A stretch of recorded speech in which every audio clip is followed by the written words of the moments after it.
Oh, there we go. There we go. Amie, how's it going? Hey, Anthony, how are you? Yeah, good. I was waiting for a while. It I says know you're I was in a waiting meeting. too. I was waiting too, but I was literally in the wrong meeting. Oh, there you go. Well, that works. I have so Right. many meetings on Zoom.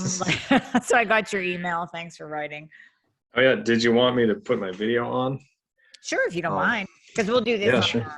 on YouTube as well. I'll Oh, post well, it. yeah. Okay, yeah. Let me just pull my tape off my webcam. That's literally all I gotta do, I think.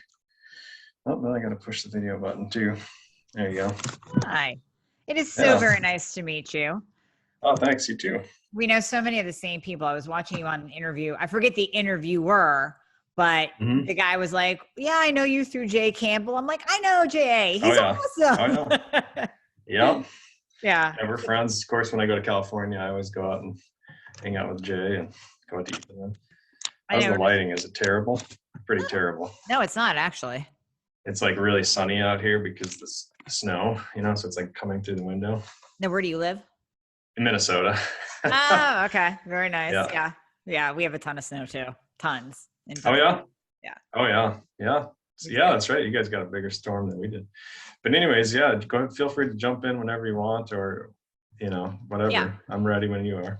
Okay. Beautiful. And I'll record your intro separately. So we'll Oh, just roll with it. All right. And do you want to be called Dr. Anthony or Dr. J? oh, Dr. J is better. Okay. Anthony's fine too, either way. All right. Dr. J. I like Dr. J. Dr. J, thank you so much for joining me on the Thyroid Fixer podcast. I have been wanting you on here for so long. I read your book a while ago.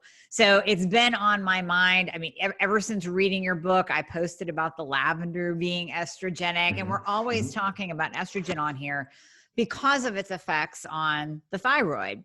So I really Right. want to dive in. I mean, you have so many good nuggets. We'll try to fit them all in today, but I want to talk about the fake estrogen's effect on the thyroid, on the endocrine system, and I want to kind of give some love to the men here at the end as well, so we'll get into that. But yeah, thank you so much for joining me and bringing your knowledge to all of my listeners. Thanks for having me. Yeah. So in your book, like I said, there's so many good things, I don't know where to start. Can you tell the listeners, let's start somewhere. Let's talk about the fake estrogens and kind of give that overview of your IRS 10 list of where we can find all of the different xenoestrogens, the fake estrogens, and then we'll get into how it affects the thyroid. Yeah, good. Well, in my book, I break it down into the top 10 list, obviously, like you mentioned, but you know, maybe even to make it simpler, you could probably break it into four categories, I guess. The big one being personal care products. So that if you take the personal care products, it's just one whole separate group. I mean, you're finding parabens, you've got phthalates, you've got a lot of these weird fragrance chemicals that can act like estrogen in your body, disrupt estrogen, bind to the estrogen receptors, trick your body into thinking it's estrogen, just kind of screw with your estrogen overall and your testosterone, by the way, just sex hormones in general. Mm-hmm. But estrogen in particular, because, testosterone, and again, I'm sure we'll talk about this later, but testosterone is very simple. There's only one receptor. So when you have testosterone in your body, it just kind of goes around, it gets picked up by one receptor. It's like, just think of a little hand grabbing it out. So it's simple, but estrogen, there's actually three different estrogens, as you know, that are common in men and women, but especially women: estrone, estriol, estradiol. There's three estrogens, but then there's two receptors that pick it up. So that's way more complicated, right? Because now we got three things, we got two receptors that are picking it out. And scientists literally call the estrogen receptor promiscuous, which I think is kind of funny. That's cool. I like it. But yeah, but basically meaning it can stick to all kinds of different things. It can interact with a lot of different things. Meaning, as we've made a lot of these modern day chemicals, we've accidentally or intentionally, I don't know, but probably just accidentally created a bunch of chemicals that interact with our estrogen system because it is promiscuous and because it does stick to a lot of different things. And so that's what's going on here with these chemicals in the personal care products. Again, people need to be really careful because in personal care, usually the label just says fragrance and it doesn't even list out the chemicals, and they don't have to legally. So of course they don't. So it becomes really questionable. And they do this because you're supposedly proprietary. You're able to make like a secret formula for personal care products. So you don't have to reveal it. what's in there.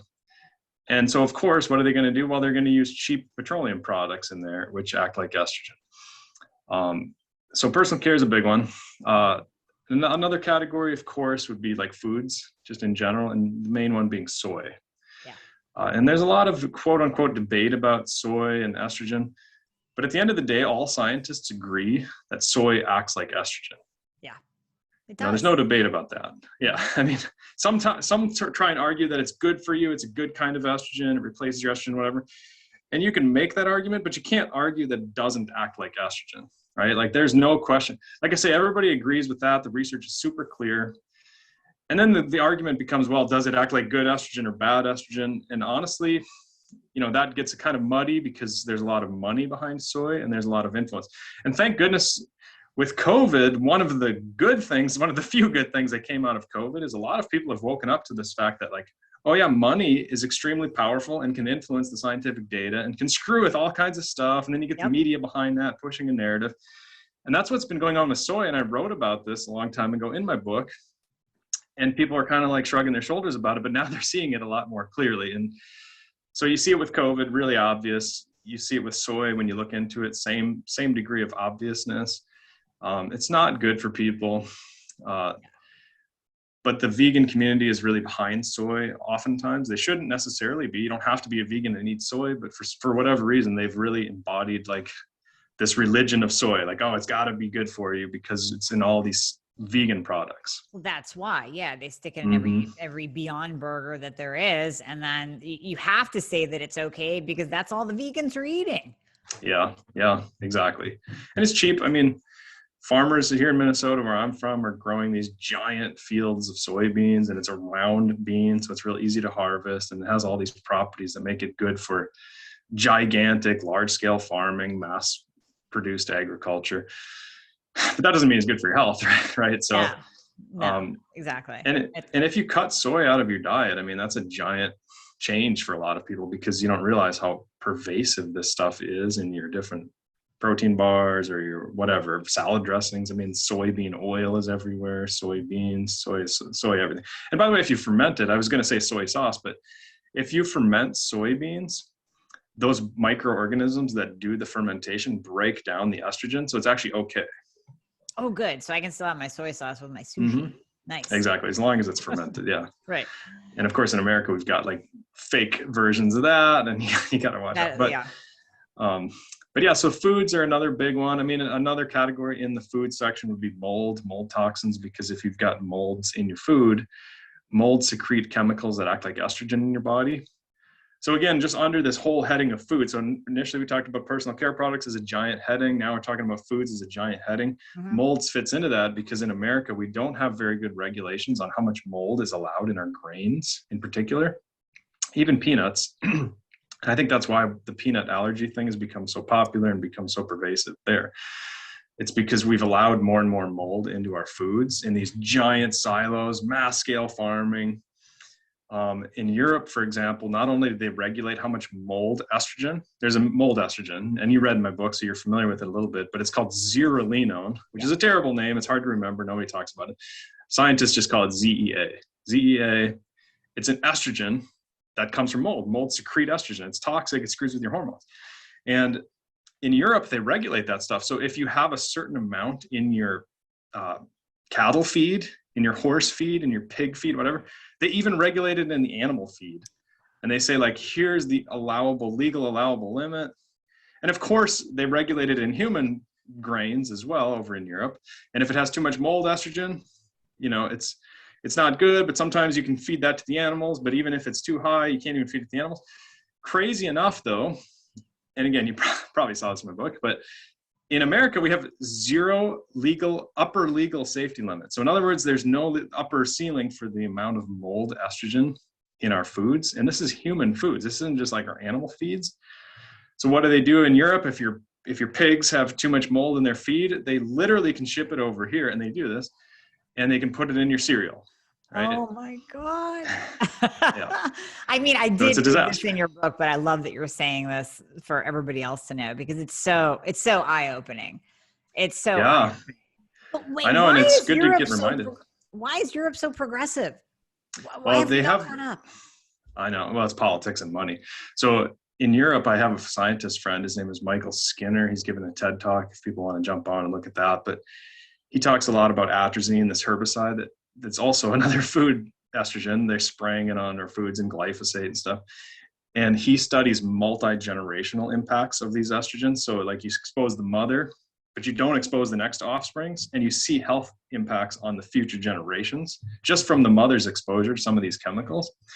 And sometimes you don't see that much of an impact in the mother, but then you see more health impacts in the next generation and even more in the next generation. So oftentimes people are like, look, I'm doing all this amazing stuff for my health and I still have all these health problems. It's like, well, honestly, it's an uphill battle because your parents probably set you on the wrong path just because they screwed up their DNA.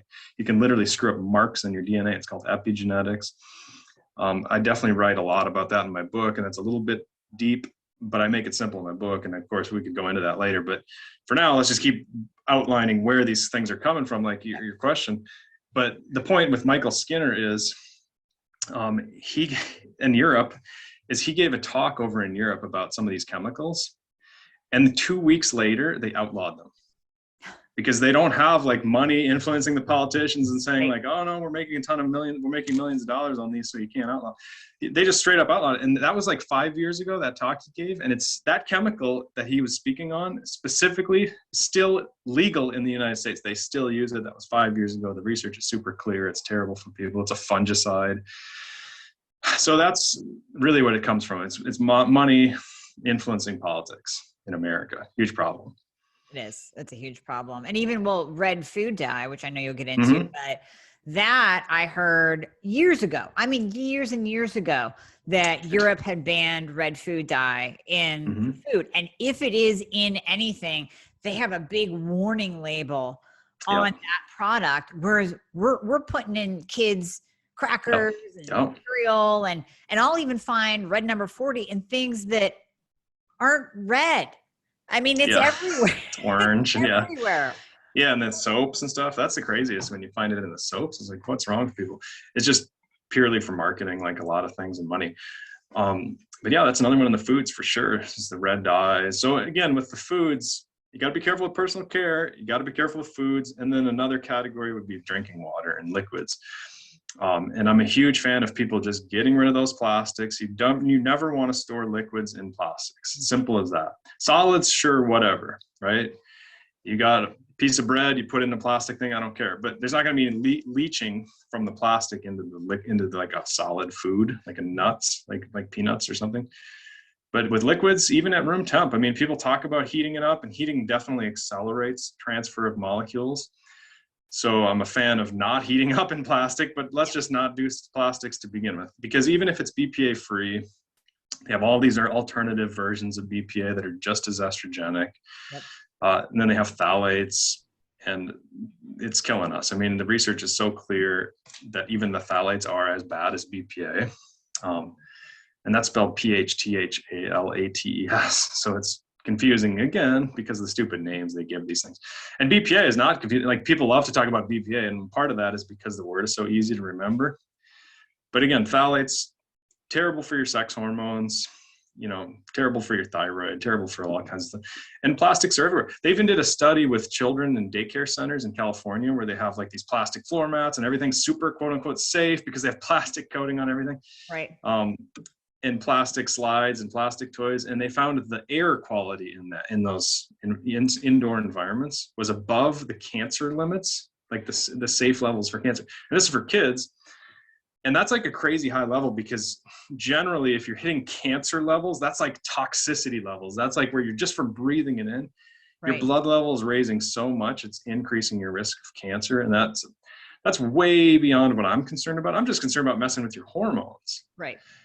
And that's enough of a health problem, in my opinion, to be like ringing bells and saying like, look, the dose does not make the poison. Everybody likes to say the dose makes the poison. In other words, you can expose yourself to a little bit, it's no big deal. Like, water is not poisonous, but if you drink too much, you're going to die. People like to say this kind of thing. Yeah. The problem is with these fake estrogen chemicals, with these chemicals that disrupt your hormones, you're disrupting your hormones. So like, if you do it a little bit, sure, it's not going to kill you, but it's definitely not good for your energy and your sex drive and your healing and your sleep cycles and all kinds of different things.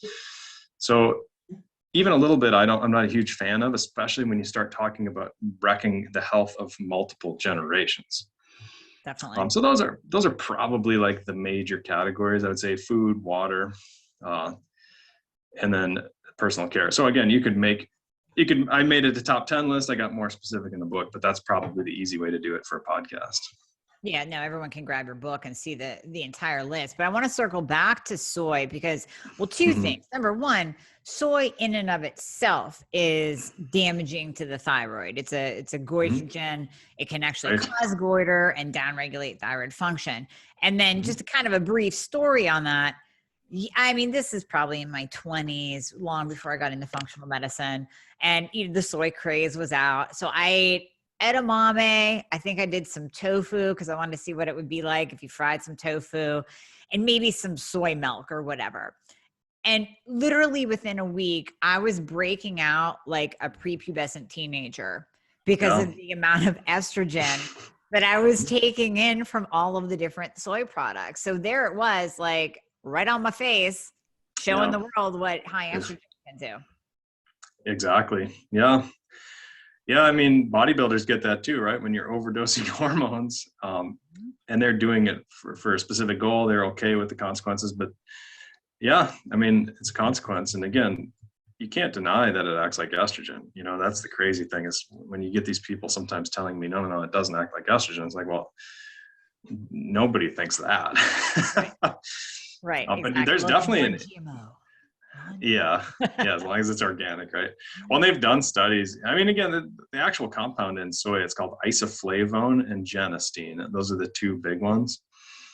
And it's kind of a rabbit hole. It's pretty deep. I mean, I've done some YouTube videos on the depth of this, but it's not even worth getting into necessarily because it's kind of beyond the scope of most people's interests and most people's expertise to get into like the two different types of estrogen receptors and how they bind and how the isoflavones interact with the different ones and what those do. But I mean, the super simple version is that, we have two estrogen receptors, two things that pick up estrogen, and one of them is basically good and one's bad. I mean, it's not really that way. Like we have two for a reason, but there's one called alpha and one called beta, estrogen receptor alpha, estrogen receptor beta. And the alpha is only supposed to be activated during sexual development. Like when you're in the womb developing, you're not supposed to be like, it's like a light switch. You flip it on during sexual development in the womb, and then you flip it off for the rest of your life. You're not supposed to be flipping on the alpha when you're an adult, right? It causes increased depression and increases breast cancer in women. And by the way, breast cancer is up 250% since 1980. It increases prostate cancer in men. You don't want to be flipping on alpha. It's a problem. It causes all kinds of problems. And beta, on the other hand, is actually protective against breast cancer. It's protective against prostate cancer in men. Like beta is a good estrogen receptor. So you do want to flip on that light switch. And so that's where natural estrogen is a great thing, right? As long as it's not too high, natural estrogen is very healthy for you because it flips on the beta receptor. And the problem with soy is it flips on both of those receptors. So you can make an argument like, oh, look at that, it's positive because it flips on the beta receptor. Well, it also flips on the alpha receptor. It depends on the person, it depends on the cell type inside your body, but it's flipping on both of those light switches. And of course, BPA and phthalates and all these other ones, they flip on that alpha receptor. They flip on that bad one that increases the breast cancer and increases the prostate cancer and all kinds of thyroid problems like you're mentioning. I mean, thyroid and estrogen are like super interconnected. Yeah. And so basically so if you screw up your estrogen, of course, you're screwing up your thyroid at the same time. And there's different degrees to that, and people have different sensitivities. And I don't know if you know this, but I do DNA consulting also. So I look at people's 23andMe and I look at like their genes and try and optimize their health. Okay. And I was just talking to a woman like minutes ago before we got on here, and she had 3 problem genes in her thyroid section. And I was telling her, like, it's funny that that you have such a hot thyroid problem here because I'm going on this podcast. And a couple of them were related to intermittent fasting. Basically, like her thyroid wasn't clearing out trash. Okay. The gene is called FOXY1, F-O-X-E-1, like Foxy Lady for that song, FOXY1. Yeah. They discovered this gene in Chernobyl, the radiation accident. And basically people that got, radioactivity exposure and never healed from it, they had the plus on this gene. They had like the bad version of this gene. And then people that were fine, that healed up just fine from the radiation, they had the good version of that gene. So I'm always looking in my screens for that bad version of that gene. And one of the solutions for that is intermittent fasting, because if it's basically a gene that's involved in autophagy in your thyroid. It's involved in trash taking. Your cells aren't taking out the trash. You skip breakfast, you do some intermittent fasting, your cells take out the trash better, you clear out your thyroid, it's good for you. But also, like, she had a couple other genes that were very sensitive to estrogen. So there's always this estrogen interplay. And of course she had thyroid problems, energy problems, cold fingers, cold hands, or cold feet. So it wasn't just like a theoretical thing. She actually had the genes. And then of course she had the actual health issues that came with them. But it was twofold for her. And it is for a lot of people. Estrogen, number one, thyroid, number two. And sometimes it's just estrogen problem. Sometimes it's just thyroid problem. Sometimes it's a mix between the two, but that makes it a little bit more complicated. But the point is, and again, I know you know this, but if you're screwing with your estrogen, you're screwing with your thyroid. I mean, it's that simple. Absolutely. And high estrogen levels is one of the major causes of elevated reverse T3. So we're always checking that in thyroid patients, making sure that they're converting. And I know there are genes too. I don't know if 23andMe tests for this, or if you can kind of deduce it when you break down the 23andMe and what it's actually saying, but the DIO1 and DIO2. Mm-hmm. Oh yeah, they test those. Yeah. Oh, nice. Okay, yes, yeah. Because I'm happy to know that I've only seen that marker in patients in the UK. I've never had a patient in the US who shows me a genetic report that they did have that marker on it. So I'm gonna have to do a 23andMe and have you look at it, because I'm very curious, because I don't convert. So I've always wondered if I have those genes. Yeah. Yeah, one of the most common things you see with people with the especially the DIO2 gene, and they're not converting T4 to T3. And for people that are super new to this, like T4 is like it's super backwards, right? And this is really confusing, the thyroid, because it's not like, T1 gets made into T2, which would be like really basic, and that's what it should be. But instead it's like T4 gets converted down to T3, but T3 is the active form that actually gives you the energy and all this. But the DIO2 in particular, a lot of people have this gene where they don't convert the T4 to T3 very well. So it just gets stuck as T4. And the biggest problem with that I see is that doctors say, oh my gosh, you have no energy, your fingers are cold, let's get you on some thyroid replacement. And then they give them Synthroid. Yep. Like they give them a fake version of T4. And then they've got this gene and they're not even converting it down to T3, and they feel like garbage.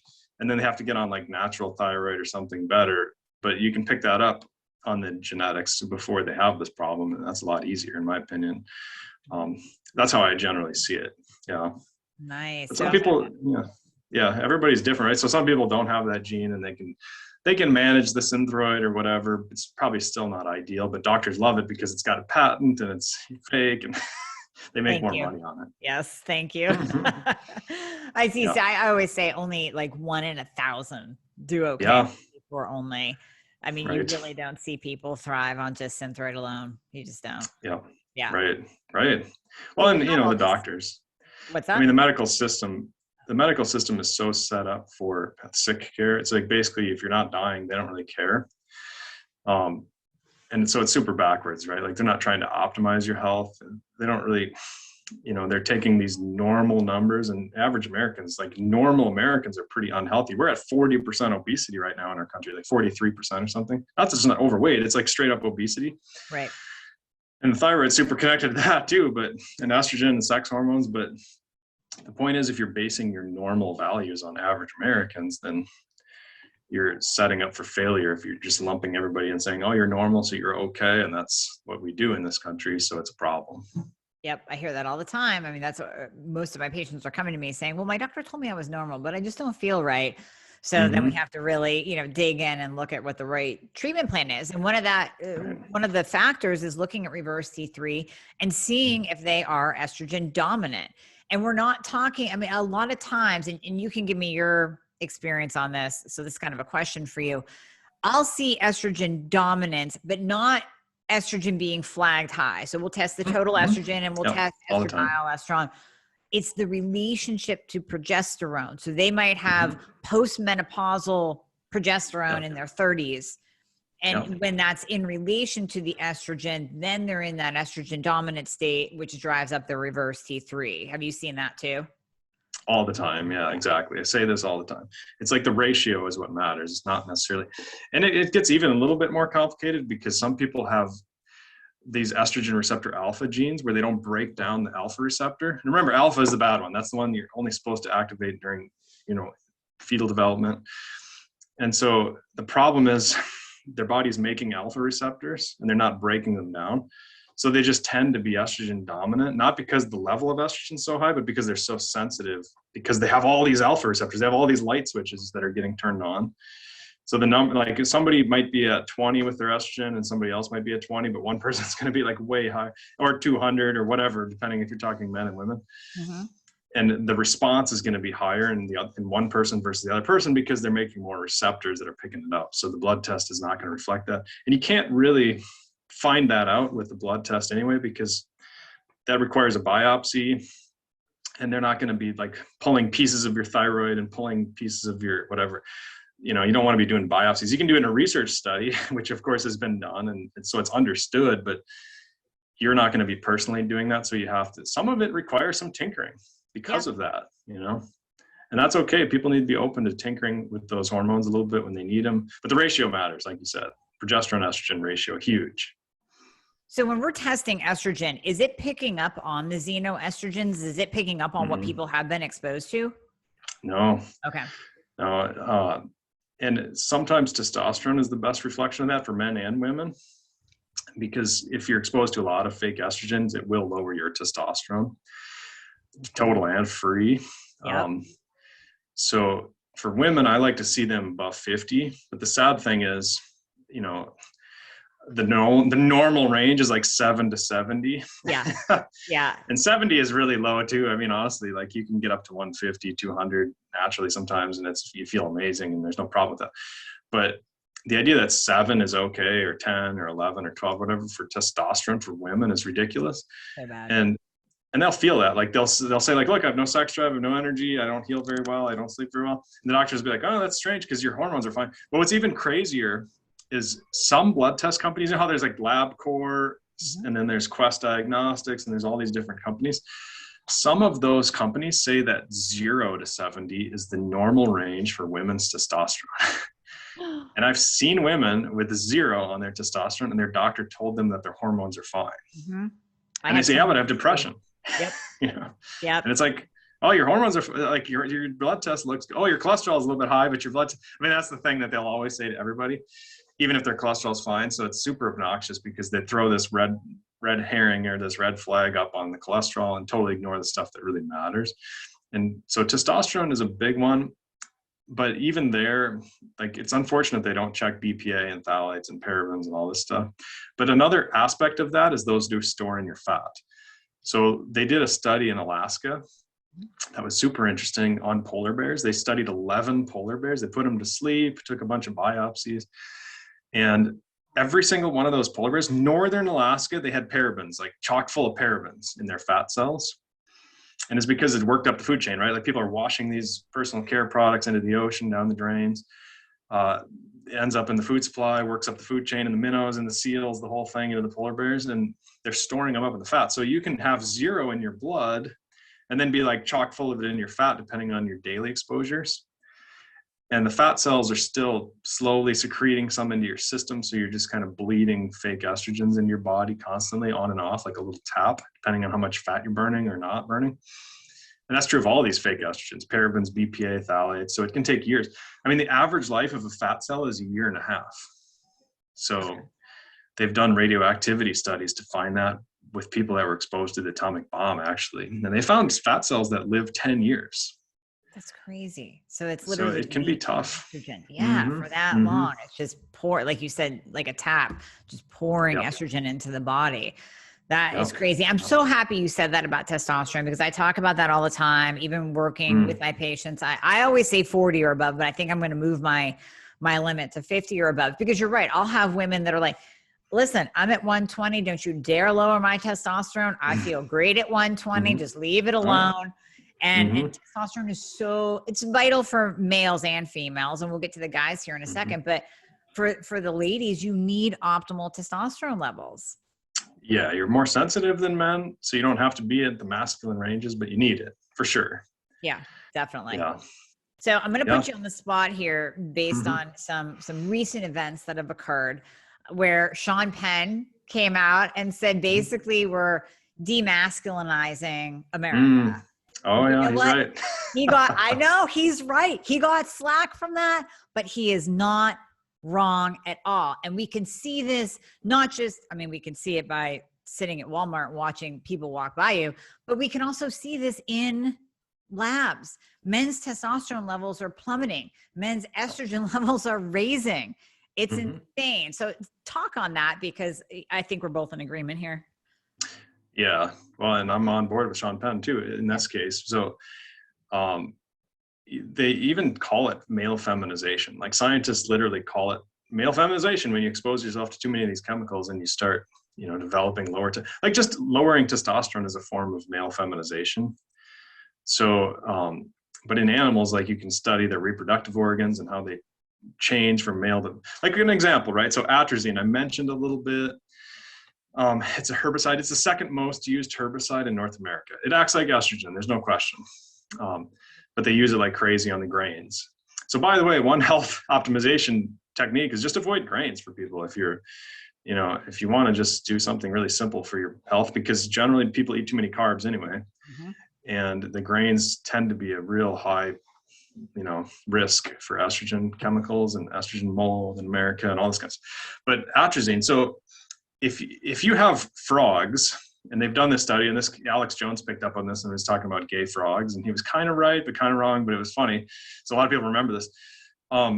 If you have a frog and you put it in a tank of water, just like in its environment, with 200 nanograms per deciliter of atrazine, just remember the number 200 atrazine, 200 units of atrazine, that male frog turns into a female.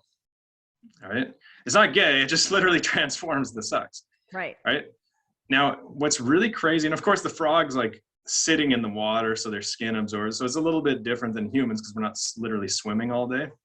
But the legal safety limit for atrazine in your drinking water is 3,000 units of atrazine. So we're allowed to drink like this outrageous amount. And even there, it's above the safety limits in a lot of places like Rochester, Minnesota, where I live, where the Mayo Clinic is. They have 7 chemicals above the government's own safety limits. And they publish this stuff publicly. Like you can look it up. Most cities, it's like 2 or 3. Rochester's terrible. The water smells horrible. I was working in a research lab at the Mayo Clinic on stem cells, and there was a woman from, I don't know, somewhere in South America, like Ecuador or something, that was there at the time. And she had come in from Ecuador, and after a month at the Mayo Clinic researching, she broke out into like hives. And of course, she went to all these doctors, got all these weird prescriptions, wasn't really helping, but it was kind of like making her tired and kind of suppressing some of the stuff. And I told her, look, that's the damn shower water. You just need to get a filter on your shower and literally just purify your drink, the water, because that's what I had to do. It smells so bad. So I have a whole house filter, but you don't want to be drinking atrazine. You don't want to be showering that stuff. If you're in the Midwest, you have to be a little more careful. If you're in if you're in an area where there's no farming, like East West Coast, it's not as much of a problem, but then you get the birth control in the water. So there's a lot of reasons people need to filter their drinking water. Yes. But yeah, that's male feminization. And again, scientists will call it, like if you Google atrazine, or maybe DuckDuckGo or something that's not as censored, atrazine and male feminization, you'll find studies. They don't just do frogs, they do mammals and all kinds of different fish, and there's all kinds of evidence in all different species. And one of the ways they measure that, I mean, like I say, in animals, you can just do anatomy and look at gonads and all this. And then in humans, they look at anogenital distance, it's called, like how far is your anus from your genitals. And so they can measure that, and it's really obvious. And there's even a woman who talks about this a lot. Her name is Shauna Swan. She was on Joe Rogan's podcast talking about this. And that's the only thing she talked about. And unfortunately, there's like 100 things you can talk about with these estrogen chemicals. And that's just a very small piece of the story, but it's an important piece. And it also changes your brain, like it changes it turns the males apathetic. And in animal studies, like if you do these rat studies and mice and rabbits and all this stuff, they become sexually apathetic, meaning they don't care. That's another part of male feminization. There's a lot of aspects to it, but it's really frustrating because these chemicals do that. And I've done several videos on YouTube recently about soy doing feminizing males, BPA, phthalates, sunscreen, which I forgot to mention in the personal care products category. Sunscreen really commonly has oxybenzone, which is a terrible estrogen.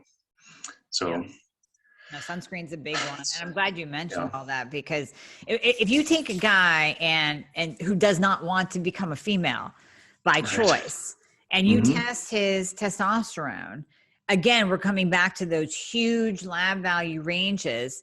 He's considered normal if he's coming in at a 285, 300, 350.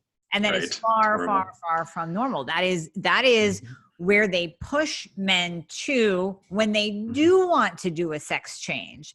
So when men want to become a woman by choice, we want to tank their testosterone and raise their estrogen so they get more female qualities. Well, what if it's happening not by choice? Because guys are just drinking water that contain atrazine, or they're lathering sunscreen on, or they're eating the grains, they're drinking the beer.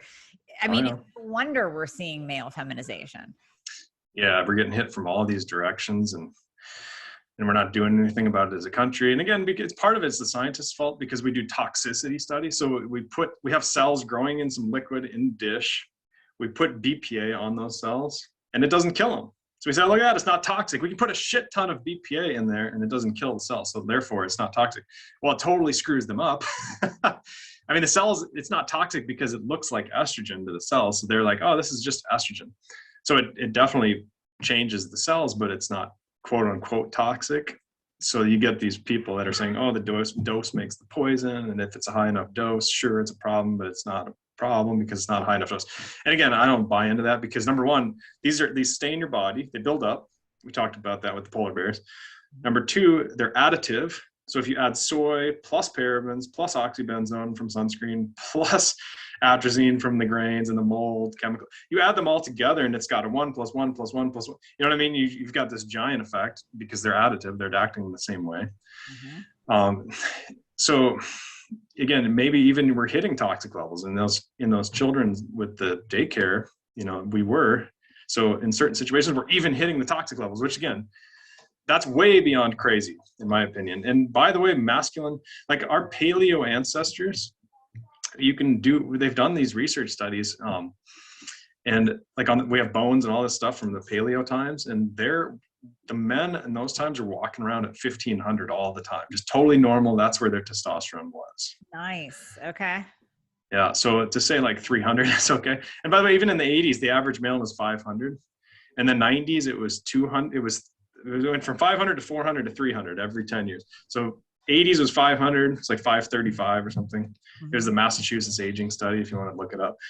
It's 500 in the 80s, 400 in the 90s, 300 in the 2000s. And it's kind of like been around 250 to 300 recently. Super unnatural, super low. Even in the 80s, it was probably starting to be kind of low because we had already introduced a lot of these petroleum chemicals in the plastics and stuff in the 80s. But at least get your T above 500, guys. I mean, come on, like whatever it takes. Yeah. That's my opinion. Yeah, exactly. I mean, I like guys to be like 700, 800, 1,000. I always say I wouldn't even let my 75-year-old father be 500.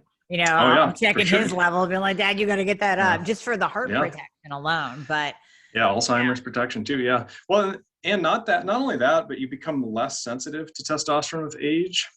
So you need it to be higher with age because you need more to get the same effect as a 20-year-old. So the sensitivity goes down, your receptor levels go down with age, which most people don't realize. So it has to be higher with age.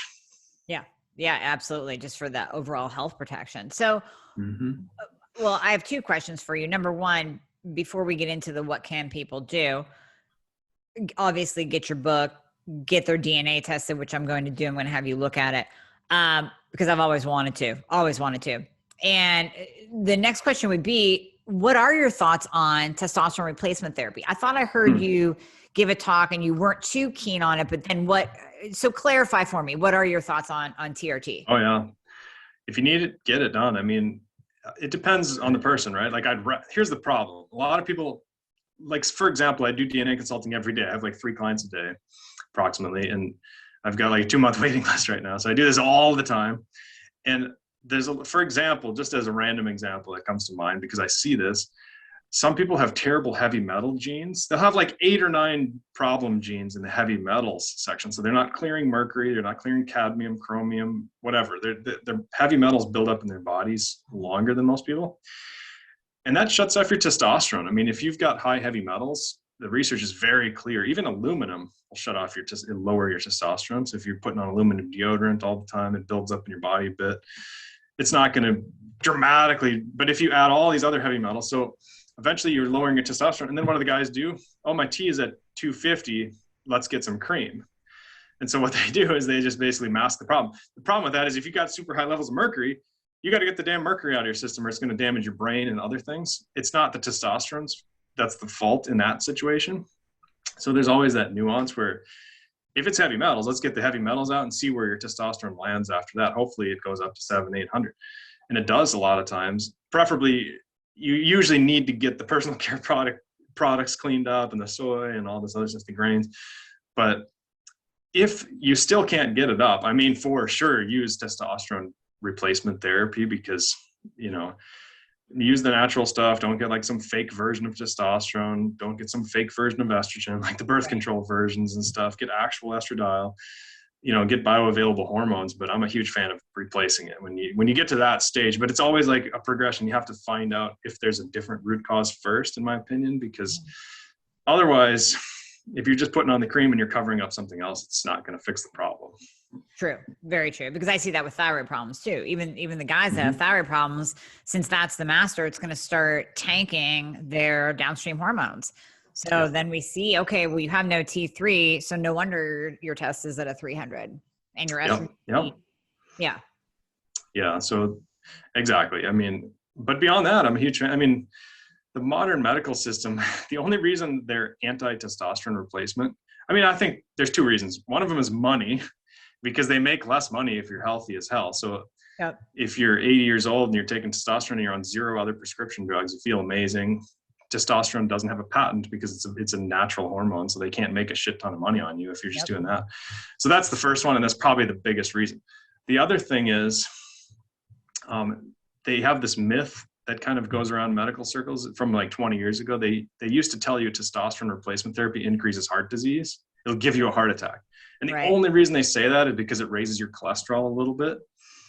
And so you have to understand how much nonsense that is. And that's hard for people to wrap their head around because their doctor is telling them their cholesterol is too high all the time already. And so, and it does raise your cholesterol. And by the way, they finally did some studies recently where they tested people on testosterone replacement, and there's actually less heart disease with people replacing their testosterone. So it's actually protective for your heart. But that's literally the opposite of what doctors have been taught in med school for decades.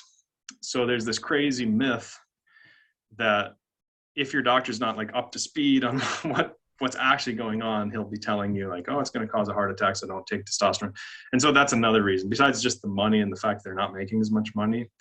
They're very anti-testosterone because there's been a real ideology that it's bad for you, for your cholesterol, which is stupid. Just like meat. It's the same thing with meat, right? They say don't eat meat because it's bad it raises your cholesterol, and it doesn't. Or it causes colon cancer because when they've studied meat, they use like summer sausage with all this crap in it that's been sitting on a shelf at room temperature for like 2 years. And then of course it increases colon cancer a little tiny bit. So then they say meat's bad.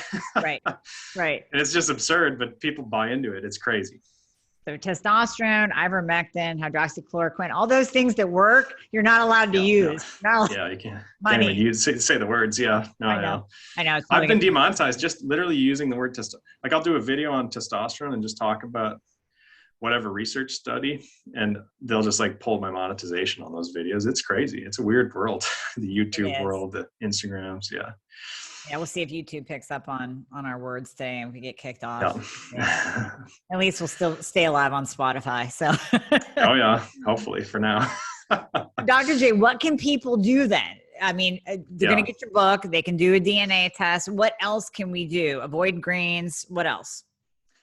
Yeah, clean up your personal care products. Most people need to do a major overhaul. I don't care if it's shampoo or whatever. That stuff goes through your skin. There's a ton of studies. They call them like dermal uptake studies, dermal absorption, like skin absorption studies. But there's enough evidence where even your laundry detergent is probably something worth getting fragrance free.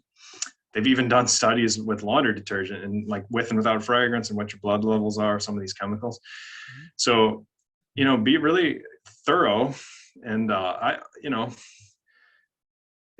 it's crazy. I mean, there's plenty of products that are actually reasonably priced that don't have all this nonsense. I have a list on my website, ajconsultingcompany.com. It's not like exhaustive. It's not super thorough. It's just what I use. I just say, hey, look, I found a soap that's pretty cheap and it doesn't have any of these chemicals. Here's what I use. I found a shampoo. I found sunscreen. Here's this, here's that. And so that's been my approach, is just like, say, here's what I got. And, let's clean that up. And filtering the drinking water, almost all the filters out there have activated charcoal as a part of the filter. So get a filter, filter at least the drinking water. If you shouldn't need a whole house filter generally, but definitely drinking water. I mean, without it, and don't put it in plastic. A lot of people, and even if it's a Brita pitcher, like a plastic pitcher, and you're filtering into plastic, that's okay. It's just a little tiny bit into plastic. Get it out of there. Put it in a glass pitcher and store it in the fridge or something. Right. Don't just like let it sit in the plastic. So there's strategies you can do that are pretty cheap. Like you say, the grains are a big one, depending on the quality and whether you're getting European and, but yeah, the other thing I like to recommend is the sauna for getting rid of estrogens, because saunas speed up molecular motion. Mm-hmm. So it's like water, right? If you're boiling water, you've got vapor coming off, you got steam. That's literally water molecules flying off the surface because they're moving so fast. Same thing happens in your body. If you're heating up your body, those estrogens are moving around more and they get out of your system better. You flush them out better. And even you sweat them out. So if you use a sauna, make sure you get a shower right after. They've done studies. They call them BUS studies, blood, urine, and sweat, BUS. And they measure people's urine. And there's like hardly any BPA and like there's some phthalates, but hardly any. And they have those same people go into a sauna and then they measure the sweat. And it's like full of estrogen chemicals. It's full of these nasty xenoestrogens. So use a sauna. It's a cheat code for getting this stuff out. It accelerates the process. Then you don't have to wait 5-10 years. You know what I mean? You can get them out within a 6-month period and double your testosterone and all this kind of thing. Oh, that's easy enough. That's awesome. Well, yeah, you can even do hot yoga if you don't have a sauna, if you're not investing in your house. But no, my plan is to get one and put it right over there in my office. So that's next on the biohacking list, is an infrared sauna. Yep. Huge fan. Yeah. Yeah. Well, no, thank you for doing that list too, because that makes it so easy. I've said that for years. Nowadays, there's so many companies that are out with BPA free, phthalate free, paraben free. And I mean, I remember years ago crying when I had to get rid of my really expensive face wash and toner and face cream, because I flip it over and it was literally methylparaben, polyparaben, this paraben, that paraben, phthalates. Yeah. You know what? There are good alternatives and they're out there. So I appreciate you having that list on your website, because that makes it a no-brainer for people to go to and swap their products out. Yeah. No-brainer. Yeah. It's pretty exhaustive. I mean, it's got, I even put supplements on there and stuff. Not because everybody needs to be on loads of supplements, but sometimes you have schizophrenia genes and you need some like weird one, like phosphatidylserine or phosphatidylcholine or something. So I have all these supplements listed on there, and it's pretty thorough, and it gives people other ideas. Like, oh, I didn't realize polyester, like your bed sheets. If you've got poly bed sheets, polyester, that's plastic. That's petroleum derived. Those have phthalates in them. Get cotton bed sheets. You don't want to be breathing this stuff up on your pillowcase every night. I even travel with pillowcases. So there's little things like that we're going above and beyond. And not everybody has to go above and beyond, but I at least want you to know what's above and beyond, what's the basics, like filtering your drinking water and everything in between. Perfect. That's beautiful. Well, thank you so much for sharing everything today. And I know that you're totally booked out, but that you are giving half off DNA consults. We'll put that link in the show notes at your website, ajconsultingcompany.com/DNA. So that's amazing. I'm going to take advantage of it, even if I have to wait a couple months. Listen, I get people that are pissed that they have to wait a couple months to see me. I go, if you were going to get a facelift and the guy could get you in next week, would you want to go to that dude, or do you want to go to the person that has a 2-month waiting list? I'm going to the guy that's a little bit busy. So yeah. Yeah. Well, thanks for plugging it for me. And I appreciate that. And I appreciate what you're doing. And it's a problem in our culture. And again, fixing the root cause is where it's at. And I like that, you know, that you're doing that. Most people aren't. Most of the medical system is set up to not only not do that, but to censor people that are doing that. So it's an uphill battle. Thanks for doing what you're doing. And right back at you. Yeah, Jay Campbell and I always joke that we have the same brain. I think you're in the same category because we think so much alike. And it is, it's just, it's sick medicine. So we have to overcome that just little by little, you know, just everybody band together and educate people so they can take control of their own health. Right on. Yeah. So thank you so much, Dr. J, for coming on. And we will put all the links, even for your book, in the show notes as well, so people can grab that. That is a gem. Like I said, I've been referring back to it for the last few years. So thank you so much for putting that out there. And yeah, we'll definitely have you back on. Definitely have to have you back on. Thanks, Annie. Thanks, Amie. Take care. Take care. Yep.